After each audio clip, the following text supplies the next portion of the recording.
La foi est la garante de notre identité, de notre statut céleste. Elle est la garante des vérités sur qui nous sommes. La foi, c'est ce bouclier qui nous protège dans nos cœurs et nos pensées des mensonges de l'ennemi. Il y a un principe dans la Bible, c'est que lorsque nous sommes unis à Christ et sous l'alliance de son sang, nous sommes devenus une nouvelle créature avec tout ce que cela comporte. On a reçu un nouveau passeport marqué du sceau du Saint-Esprit. Et sur ce passeport, on peut lire libre, fille de Dieu, co-héritière de Christ et membre de la famille de Dieu, sainte, lumière du monde. Et tout ce qui fait partie de notre nouvelle identité s'est inscrit à tout jamais. Il n'y a pas un jour où nous sommes enfants de Dieu et un jour où nous ne le sommes plus. Mais par contre, nous pouvons être, mais agir ou penser différemment à l'inverse de ce que nous sommes. Pendant longtemps, j'ai eu tendance à faire moins attention à ce que mes yeux regardaient, à ce que j'écoutais, à ce que je faisais. Si je savais que j'avais une responsabilité qui arrivait, par exemple que j'allais diriger la louange à l'église ou que j'aurais une responsabilité pour une soirée qui allait arriver. Et si ce n'était pas le cas, alors je me permettais de me relâcher. Et ça me paraissait, entre guillemets, moins grave parce que j'aurais le temps de traiter toutes les conséquences désastreuses de mes mauvais choix. Et Dieu m'a conduit dans la repentance par rapport à ce comportement. Ce comportement qui décrivait en fait mon état intérieur, que je n'avais pas saisi qui je suis en lui pour le vivre d'une manière digne de cela à chaque instant. Ça fait partie de mon expérience. Mais peut-être que pour toi, c'est un style de pensée qui dit que c'est moins grave de pécher quand tu es dans ton travail ou dans tes études que quand tu es entouré de tes frères et sœurs chrétiens ou à l'église. On agit dans un certain contexte comme un enfant de Dieu et dans un autre non. Alors la bonne nouvelle, c'est que tout comportement a sa racine dans notre état intérieur. Et la clé, c'est pas de changer ces comportements par nos propres forces, mais c'est seulement par sa grâce. Alors qu'on accepte de s'humilier, le Saint-Esprit agit dans nos fausses croyances et dans nos conceptions déformées de qui nous sommes. Et j'ai besoin, plus que tout le monde, d'avoir conscience de qui je suis d'une manière permanente. C'est pourquoi le Saint-Esprit fait encore et encore son œuvre en nous pour nous révéler d'une manière toujours plus profonde quelles sont chacune des facettes qui s'attachent à notre nouvelle nature. Dans cette perspective de profondeur, c'est de comprendre qu'avec Dieu, le temps est quelque chose de cyclique. Et à chaque fois, Dieu nous amène dans une nouvelle profondeur. Le temps, ce n'est pas quelque chose de linéaire où j'ai compris une fois, j'ai saisi ce que c'est d'être un enfant de Dieu, c'est bon, je le sais, c'est acquis pour toute ma vie. Mais avec Dieu, on va toujours plus profond. Et Dieu veut t'amener dans une nouvelle profondeur, dans un aspect de ton identité précisément. Peut-être que maintenant même que je parle, tu as déjà quelque chose en tête, quelque chose avec lequel tu luttes. Tu luttes contre des pensées qui vont à l'encontre de ce que tu sais, de ce que tu vois, ce que tu lis dans la Bible. Et le chemin que je veux te faire emprunter, c'est la foi. La foi va rendre réelle cette vérité spirituelle de qui tu es. Et de là, ton comportement va changer. La foi, c'est aller chercher la vérité du ciel pour l'incarner sur terre. Notre identité, elle est tellement précieuse et tellement cruciale pour notre manière de vivre que Dieu il nous a donné des armes pour nous protéger. Des armes pour nous protéger et aussi des armes pour attaquer, pour gagner du terrain pour son royaume. Mais Dieu t'aime tellement qu'il ne t'envoie pas dans le combat sans, sans te, sans t'équiper pour que tu sois protégé. Et il te revêt de ses armes. Tu n'as rien à faire pour les mériter. C'est lui qui te les donne. Tu as à les recevoir et à les utiliser. Je vais surtout parler des armes défensives, c'est-à-dire celles qui nous protègent, et de comment activer notre foi dans des actions concrètes de notre vie de tous les jours, pour qu'on puisse brandir ce bouclier de la foi contre l'ennemi qui essaie de nous affaiblir dans notre identité. Et si le diable il veut toucher notre identité, c'est pour nous tenir dans l'inaction. Parce que si je ne crois pas qui je suis en Christ, ben, je n'agirai pas. Et dans le premier témoignage que je partageais, ben, on voit qu'à partir de notre comportement, on aperçoit qu'est-ce qui se passe à l'intérieur de nous et si notre foi, elle est agissante ou pas.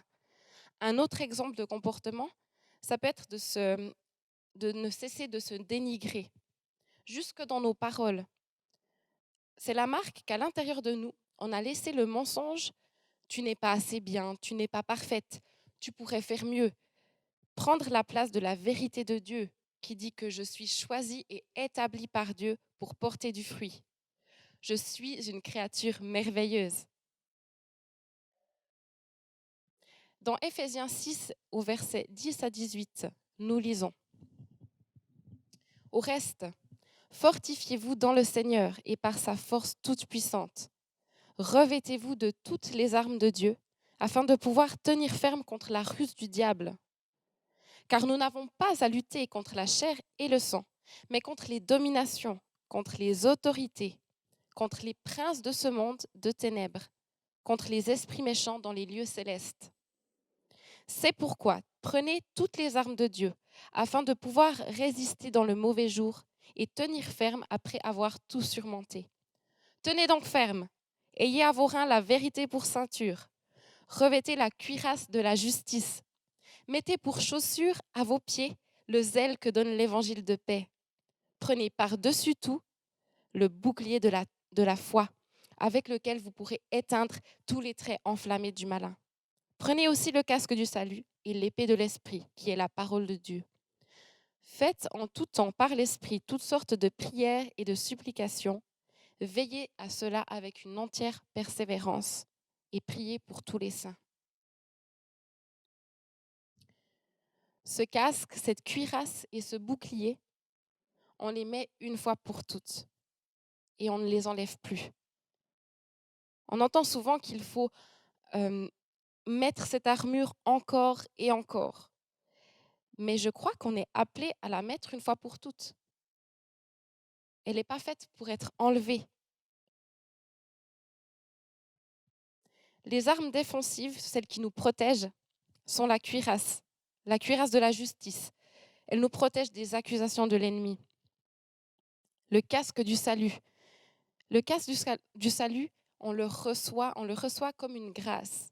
Et c'est par la foi qu'on a l'assurance d'être sauvé par le sacrifice de Jésus.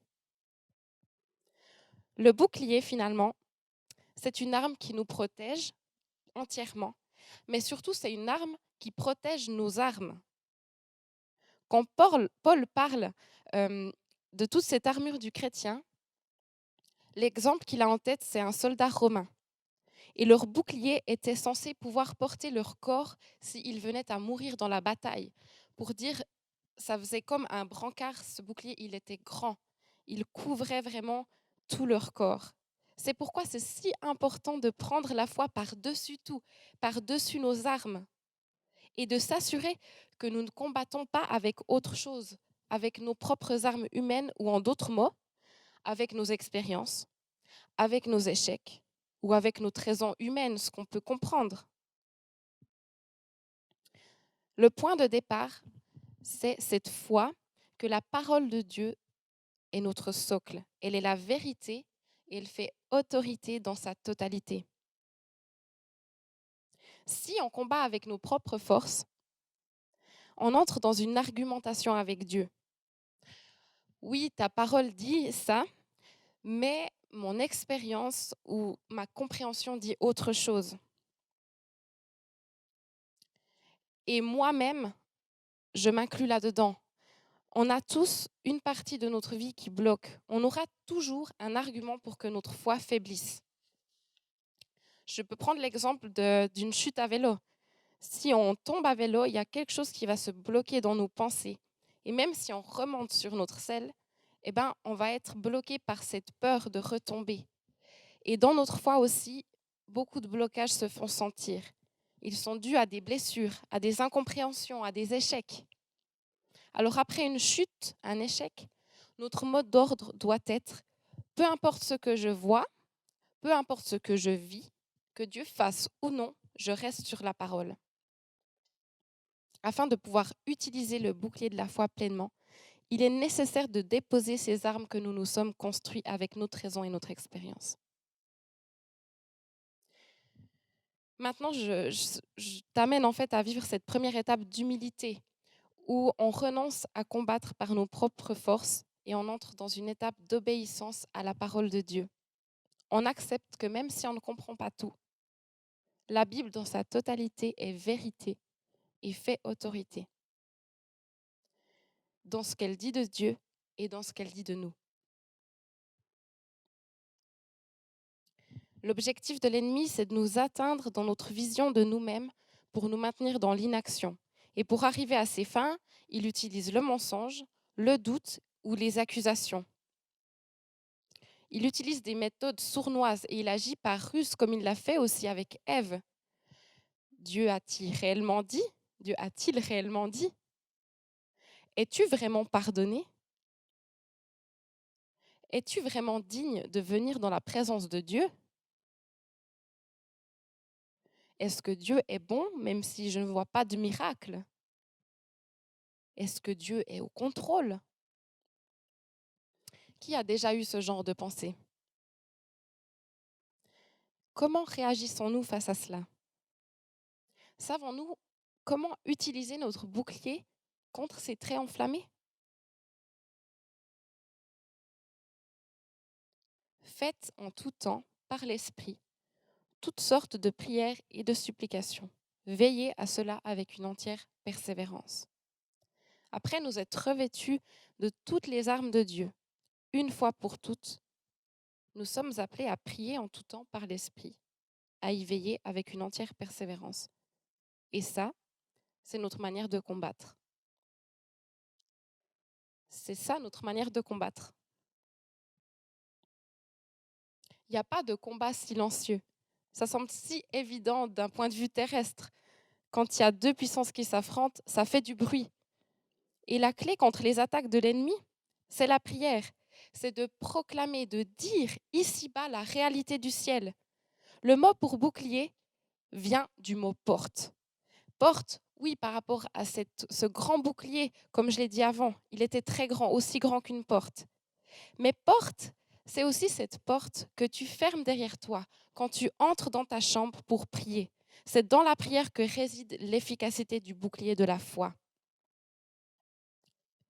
Un exercice pratique à faire dans le secret de ta chambre, c'est de dire un verset, de prier ou de chanter, mais en tout cas d'ouvrir ta bouche et de dire ce verset en plaçant ton propre nom dans cette parole. Et on va faire l'exercice ensemble.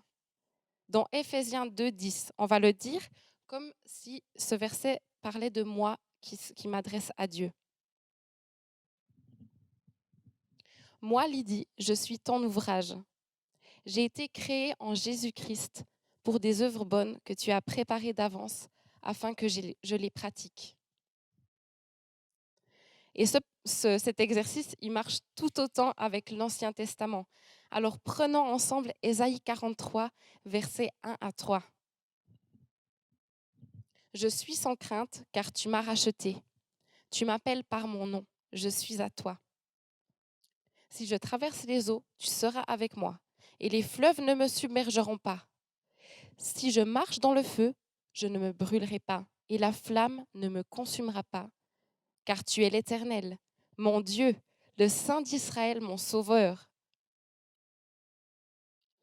Pour que la foi soit cette arme défensive, nous avons à ouvrir nos bouches, à dénoncer les doutes, les accusations et les mensonges de l'ennemi et à aligner nos paroles aux réalités de Dieu. Mais pourtant, combien de fois laissons-nous ces pensées rester en nous, on les écoute et on leur donne de l'importance? C'est un peu comme si on dépose notre bouclier par terre. On peut être tombé dans une certaine passivité. Seigneur, je me sens coupable. Oui, je sais que tu m'as pardonné, mais je ne me sens pas digne. Aide-moi. C'est un cri sincère du cœur. Mais ce cri, il provient d'un soldat sans bouclier. Et on subit ces traits enflammés. Plutôt que de les détecter, de les repousser par la foi active, par notre bouche. C'est la démarche dans laquelle je nous invite. Et ce cheminement, il va aussi nous amener par une étape de repentance, où on demande pardon. Pardon d'avoir cru et écouté le mensonge de l'ennemi, de leur avoir donné du poids dans notre vie. Je sais qu'un trait enflammé que le malin utilise contre moi, c'est de me faire douter de ma valeur, au travers de pensées qui me remettent sans cesse en question. Et j'apprends à entrer dans une démarche de foi, en dénonçant ces pensées, en y renonçant et en proclamant qui Dieu dit que je suis. Dernièrement, j'ai participé à une conférence. Et lors d'une soirée, j'ai lutté avec des pensées du style « tu ne fais pas assez bien »,« tu es un frein à ce que les autres vivent et à ce que Dieu veut faire ». En fait, je me donne tellement d'importance en plus. Et du coup, je commençais à interpréter tout selon cette impression, jusqu'aux faits et gestes des autres personnes. Je suis rentrée chez moi le soir et j'ai dit « c'est pas possible ». Je ne peux pas dormir en laissant ces pensées et cette impression d'échec de la soirée comme ça. Et d'habitude, dans ces cas-là, ce que je fais, c'est que je vais vers quelqu'un d'autre qui peut me rassurer, qui peut me dire « mais non, tu as de la valeur, c'est bon ». Et puis, ça me rassure. Mais ce soir-là, j'ai dit « mais par la foi, moi, je veux prier que ces pensées, elles n'ont pas leur place en moi, c'est le mensonge de l'ennemi, et que j'ai de la valeur aux yeux de Dieu ». Alors, je l'ai fait tout simplement dans une cuisine, et puis voilà, il était tard, j'étais fatiguée, mais je l'ai fait, et j'ai prié avec foi. Et le lendemain, contre toute attente, ces pensées et leurs effets destructeurs ont disparu. Je me sentais totalement libre par rapport à cette soirée qui avait été si difficile à vivre. Et le véritable enjeu qui se cache derrière ça, c'est que l'ennemi, il veut nous maintenir dans une inaction. Inaction qui est produite par ces pensées. Les autres, ils font mieux que moi. Ça ne change rien si je prie, je n'ai pas vraiment un rôle à jouer dans la mission globale que Dieu a prévue pour le monde. Il peut bien faire sans moi. Et la source de notre action ou inaction, c'est bien ce que nous croyons de nous. Et aussi ce que nous croyons de Dieu, bien sûr. Alors j'aimerais te dire que dans ce combat qui se joue en ce moment entre le royaume de Dieu et le royaume des ténèbres, tu as ta place et tu as un rôle à jouer. Lorsque la légion romaine combattait ensemble, elle se plaçait en formation qui dressait tout un rempart de boucliers autour des soldats, de sorte que chacun d'eux était totalement protégé et ainsi ils pouvaient repousser et vaincre leur ennemi. Tu fais partie de cette armée. Et quand je préparais ce message, je sentais que pour plusieurs, c'est le temps de reprendre le bouclier de la foi. Tu ne vois plus le sens de ta vie ou comment Dieu pourrait t'utiliser. Tu ne te sens pas assez bien. C'est le marqueur que tu as été touché dans ton identité. Ça peut être dans un aspect en particulier. Là où un mensonge ou un doute ou une accusation t'a atteint. Et je veux prier que ces flèches, elles puissent être enlevées par l'action de Dieu, au nom de Jésus. Alors, comme je l'ai dit, on ne va pas entrer dans un moment de prière passive, mais on va ouvrir nos bouches, dénoncer les manœuvres de l'ennemi. On ne veut pas être naïf. Dénoncer ces traits enflammés qui nous ont atteints et proclamer les vérités de qui nous sommes. Et c'est ce que je t'invite à faire chez toi, que tu puisses prendre un temps où tu déposes, tu renonces et tu demandes pardon pour ces pensées que tu as laissées prendre place en toi et proclamer la vérité de qui tu es. Tu les trouves dans la parole, tout simplement. Et cette étape, elle va nous amener devant Jésus, devant la croix. C'est au travers de lui que Dieu te voit. Quand tu vois Jésus, tu te vois. Quand tu vois sa victoire, tu vois ta victoire. Sois béni.